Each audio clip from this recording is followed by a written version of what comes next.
My name is Elizabeth Everett, and I'm the Deputy Director at First Five Nebraska. Thanks again for joining us tonight. First Five Nebraska is a statewide public policy organization focused on supporting policies that provide quality early care and learning opportunities for our state's youngest children. So I'm going to go ahead and share my screen.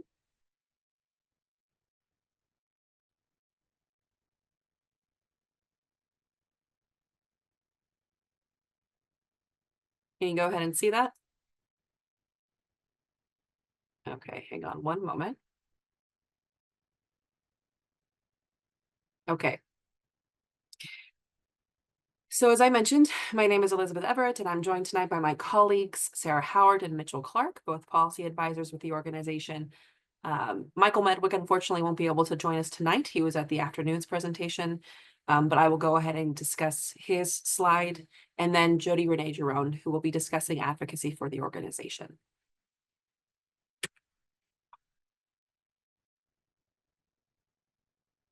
So a couple of things just to discuss prior to starting the presentation. I did want to mention that this will be the last time we have these calls at night. We will be hosting the calls in the afternoon still at 1:30 p.m. The presentations will be recorded and uploaded onto our website so that if you aren't able to make it during the afternoon, you can still view the content later that day or some other point. We did receive feedback from folks that truthfully, the afternoon sessions worked better with their schedules. So we'll go ahead and keep that time. But as always, if you have any questions or concerns about any of the content we discuss, please go ahead and reach out to us. In addition to that, we have changed the presentation style of these presentations. Instead of going through every single bill, we will only be discussing the bills that have updates to them. So again, you'll notice throughout the presentation that there are bills either in black or in gray. The ones that are in gray means that they do not have an update from the last policy call. The ones that are in black do. So if you do have questions about a bill that we do not discuss, please feel free to ask us those questions during the Q&A session. Or if you want to, you can view the recording from 2 weeks ago to hear what happened then. So a couple of other important dates. Our next policy call is going to be March 11th. Again, that will only be at 1:30 p.m., but it will be recorded and uploaded onto our website. We do have the month of March pretty full already. So we have speaker and senator priority designations coming up. We have committee designations coming up, right? So they decide what are the most important bills that they want to discuss this session and prioritize them to make sure that they get included in the legislature's agenda. We have the last day of hearings, which will be March 28th, and full day floor debate starting March 31st. Right now, it's morning floor debate followed by afternoon hearings. But at the end of March, all hearings will have been held, and the bills will then be discussed on either if they get moved out of committee on floor debate, or if not, they'll remain in the committee. So normally at this point, Katie Bass does our presentation around the child care subsidy bills, but unfortunately she is out sick. So I will be providing the quick updates on the ones for this section. LB 13 was a bill that First Five Nebraska testified in support. It was introduced by Senator Michaela Cavanaugh. It was a bill that would require the Department of Health and Human Services, so our states, to pay child care subsidy reimbursements based on enrollment instead of attendance. This bill was voted out of committee and is now on general file, the first round of debate. This bill specifically is really of interest to us because the Child Care Development Fund final rule came down and did require states to implement this specific change. First Five, Nebraska, the state of Nebraska did request a waiver for 2 years until October 2026. But this specific bill, if it was passed, would implement this change sooner. So for us, we are monitoring this to see what the movement is. Unfortunately, like we discussed at previous calls, there is a fiscal note attached. So there's money that's required in order for this bill to come to pass and come into statute. With the money attached, it does make it harder for this bill to pass. So we will see what the likelihood is, but right now, First Five Nebraska will remain supportive and try to help as much as we can. The next bill in the child care subsidy section I'll discuss is LB 442. It was a bill that was introduced by Senator Spivey. The bill itself would, among other items, increase the income eligibility limit for child care subsidy up to 400% FPL. And it would do so by, and pay for it by implementing a payroll tax for the state. This specific bill, this specific version of this bill has had success in other states like Vermont.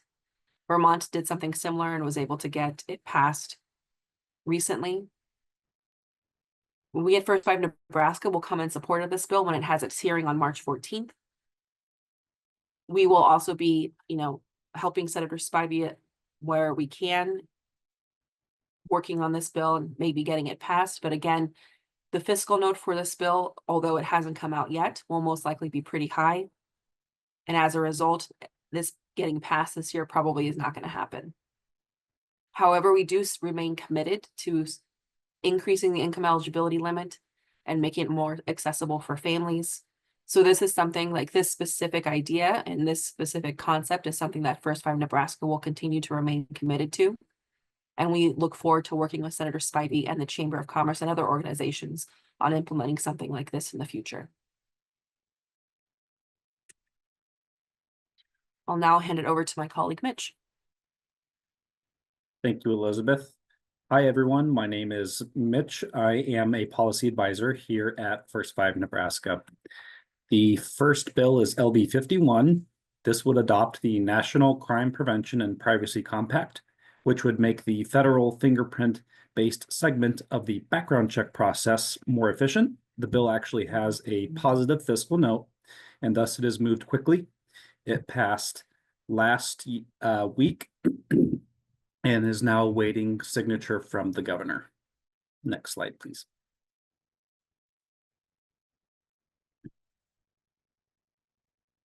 LB 248 is a bill that would exempt childcare programs that are currently licensed by the Department of Defense and on military installations from state licensing requirements, since they already follow licensing requirements from the Federal Department of Defense. It is on general file, the first round of debate, where it awaits scheduling for the next stage. Next slide, please. LB 457 would require school districts and licensed childcare facilities to adopt anaphylaxis policies to help protect children with severe allergic reactions. School districts are required to adopt the model policy that is developed by the Department of Education. Licensed childcare programs, however, have the option of adopting a model policy developed by the Department of Health and Human Services and the Department of Education, although they are not required to adopt that model policy, but they must have one in place. That was advanced from general file last week. Or excuse me, was advanced to general file last week. Next slide, please. LB 182, this is another one with no fiscal note and so has moved quickly. It would provide a fix to the tax credits that were passed back in 2023. The original bill did not contemplate that insurance companies and banks do not have income taxes. And so this bill would provide a fix so that insurance companies and banks may donate to childcare programs and utilize the non-refundable contribution tax credit to help build investment from the private sector in childcare. It was passed last week, and it now sits on the governor's desk awaiting his signature. LB 264, excuse me, is the cash funds budget bill. Every 2 years, the legislature introduces a series of budget bills, and this is one of those regularly introduced bills. This year, however, it sweeps $3.25 million from the Early Childhood Education Endowment Fund, or what we all know as sixpence. We testified in opposition to this bill. In addition to the sweep from the sixpence fund, it also swept $250,000 from the Early Childhood Program Training Fund as well. And so we testified in opposition to those provisions. LB 710 is a bill which would increase the earned income tax credit. Currently in Nebraska, the state matches the federal earned income tax credit at 10%. This bill would raise that match from 10 to 20%, providing more economic relief for those individuals who are income eligible for the program. We submitted a letter in support last week.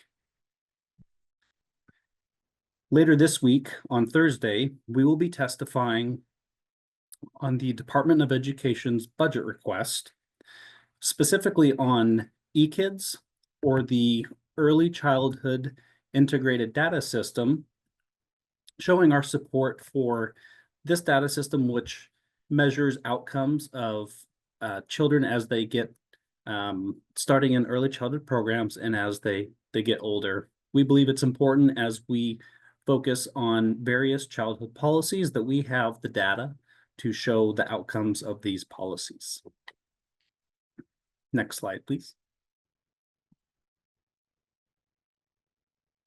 LB 583 is a bill introduced by Senator Ashley Spivey. It was heard in committee last week. This bill has a number of provisions not related to childcare, but one within it would provide a funding source for the childcare grant fund through the documentary stamp tax. Currently, the state is appropriated $250,000 in federal funds for the childcare grant fund, such as the startup and expansion grants, quality improvement grants, and emergency mini grant. The bill would increase the allowable amount for these grants and would provide a number of other changes, such as allowing for recruitment and retention of staff with the child care startup grant. We testified in support of this bill and are also working with Senator Spivey's office on an amendment which had inadvertently excluded those unlicensed providers who are seeking licensure. Next slide. And I will hand it over to my colleague, Sarah. Good evening, everybody. I'm Sarah Howard. I'm a policy advisor at First Five Nebraska. I focus on the area of maternal and infant health. We're going to start off our conversation about maternal and child health bills with the topic of home visiting.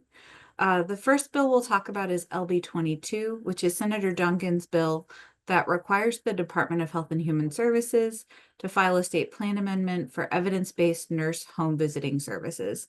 In short, it would allow evidence-based nurse home visiting to be able to be billed through Medicaid. Right now, the only nurse home visiting program in the state of Nebraska is through the Lincoln Lancaster Public Health Department. It's a program called Family Connects, and that offering is for mothers as they are discharged from the hospital, and it's 3 to 4 visits with a nurse in their home when they bring their newborn home. This bill is on select file, so it's on the second round of debate, and so we're very excited about its progress this year. The next bill I'll talk about for home visiting is LB 104. This is Senator Ray Bould's bill to adopt the Family Home Visitation Act. This bill does 2 things for home visiting. First, it defines home visiting in statute, which it's never actually been defined in statute. Home visiting exclusively lives in our budget, and we've been funding home visiting since 2007 with no definition in the books. The other piece that LB 104 does to advance home visiting is to offer an annual report for 3 years starting next year about the outcomes and the efficacy of home visiting in the state of Nebraska. As a home visiting fan, I know that it's doing what we want it to do and it's supporting families, but it would be great for policymakers and influencers to see that with a report. LB 104 was placed on general file last week with a unanimous vote from the Health and Human Services Committee. It has no fiscal note, and currently the plan is that LB 104 will be amended onto LB 22 on select file. So there's an amendment pending that has LB 104 to place it onto LB 22. So we're very hopeful that both of those bills will move this year. Next slide. We've had a couple of advancements or movement. We've had movement on the other 3 maternal and child health bills we're looking at this year. LB 41, whose one-liner is to change blood test requirements for pregnant women, but what it's really about is addressing the alarmingly high rate of congenital syphilis in the state of Nebraska. Nebraska has seen an 1,100% increase in babies being born already infected with syphilis. Currently, Nebraska statute calls for a blood test for syphilis at the first prenatal visit, but best practice calls for that first visit, a visit in the screening in the 3rd trimester, and a screening at delivery to prevent and mitigate the impacts of syphilis. This bill actually just advanced today, this morning, from select files, so it is now pending on final reading, which is really exciting. The second maternal and child health bill that we're really focused on this year is LB 153. This is Senator Gareka's bill to require DHHS to work with Medicaid and to work with the Children's Health Insurance Program to file a state plan amendment for postpartum coverage for CHIP moms. CHIP moms in Nebraska, we call them CHIP 599 moms. These are mothers who don't fit into the traditional pregnant woman category in Medicaid. These mothers could be undocumented. They could be minors whose parents' income make them ineligible for any other type of coverage. But in the state of Nebraska, we have said that your prenatal care is important to us. For these mothers, though, their coverage actually stops the moment that they give birth. And so they have no opportunity for postpartum coverage. And so LB 153 would create the opportunity for them to have at least 6 months of postpartum coverage with a matching rate from the federal government. The HHS committee hearing for this bill will be held on March 14th. The last bill that we are in charge of around maternal and child health is LB 446. This is another bill from Senator Gareka. And this is to change provisions relating to the release of health data. This bill does 3 things. It allows a quality improvement collaborative, like the Nebraska Perinatal Quality Improvement Collaborative, access to vital statistics data. It creates an application process for researchers if they would like to access the data. And then it calls on the state it codifies a data dashboard related to vital statistics that was just put up this fall by DHHS. It puts that dashboard in statute so that we can be sure that it will be available and updated annually for researchers and public health folks alike. This bill will have a hearing on Thursday afternoon this week, and we're really excited about having that conversation with the HHS committee. Next slide, please. The last 2 bills I'll mention are bills that we're not running on behalf of First 5, but we're very interested in because they do really support maternal and child health. LB 189 is Senator Michaela Kavanaugh's bill to adopt the Paid Family and Medical Leave Insurance Act, and it just got a hearing notice for March 17th. And then LB 283 is Senator Spivey's bill to require the Department of Health and Human Services to implement express lane eligibility. Express lane eligibility is the opportunity for the state to allow a person who has applied for a specific benefit, in this case, SNAP or the Supplemental Nutrition Assistance Program, and have their information that they've used for the application shared with the Medicaid program and vice versa, so that they only have to fill out 1 application instead of filling out 2 for each program, or 1 for each program. The HHS committee will be hearing this bill on March 13th. And with that, I will pass it back to Elizabeth.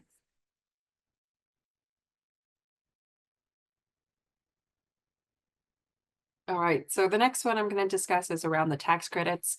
I'm also going to ask my colleague Mike Feakin if I miss anything to go ahead and add some information as well. So the School Readiness Tax Credit and the Child Care Tax Credit Act, both of these specific bills had passed in 2023. The tax credits first became available this year, and as part of that effort, we did launch a tax credit campaign to inform the public about the opportunity to apply for these credits. So we had the Child Care Tax Credit, which was a refundable credit for parents with children in licensed care.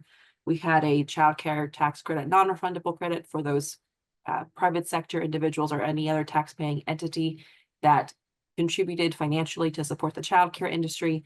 And then we have the school readiness tax credit that provides a refundable tax credit for qualified childcare employees and a non-refundable tax credit for qualified childcare programs. As you can see where we're at right now, this specific tax credit information is of February 24th, so it's very recent.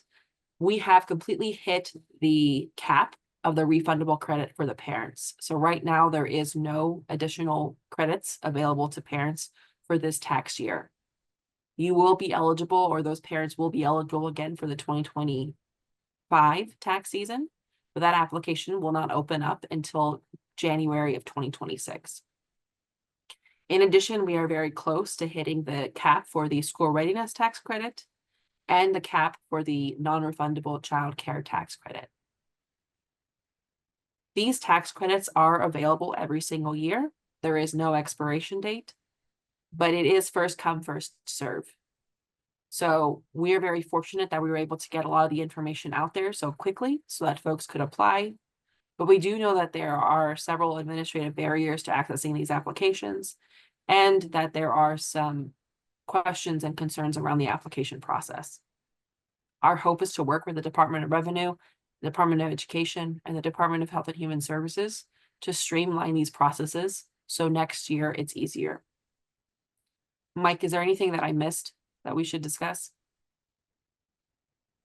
No, I just put in the chat where folks can follow along with the as Department of Revenue updates the authorization tables. So you can just watch that every day if you want.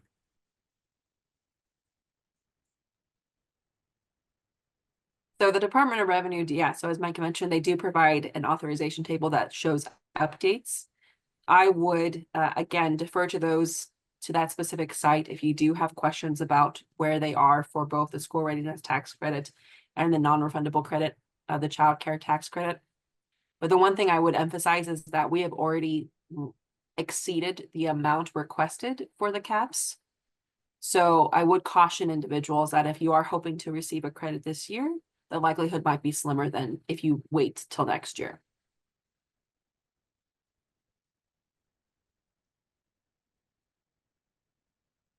Okay, I'll hand it over to JR now to discuss some of the advocacy work that we are doing. Yes, thank you. Good evening, everybody. To begin, actually, I'm going to drop a link here in the chat for those of you that would be interested in joining us for some advocacy efforts around this year's legislation, but also for what's coming up for the next year or two, and to help inform policy that we should be thinking about or considering as you can share your challenges and barriers with us. That form is also available in Spanish, so please feel free to share it as well. But there are going to be some very specific moments that we'll want to coordinate for the rest of this session as things make it to the floor and we can really put together a collective voice and a community imagination as we share with our senators what would be best for the children and families that we serve and take care of. But the other thing that you may have heard me say in the past is that the real advocacy efforts begin as soon as session ends, and we can follow up really establishing relationships with our legislators as we ramp up and prepare for the interim session, and can be very, very deliberate and intentional about those relationships and the storytelling that we do in between. So it would be wonderful to partner with you to learn from your stories, but also then to make sure that we can all pull oars in the same direction.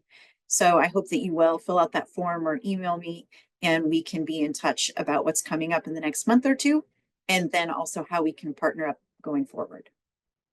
So I will hand it back to you, Elizabeth.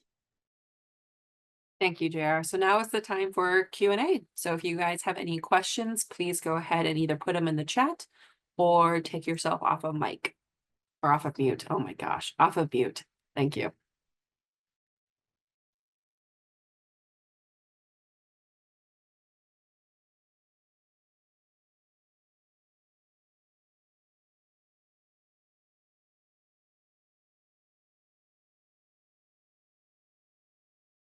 Right, and if there is none, we can go ahead and end this early.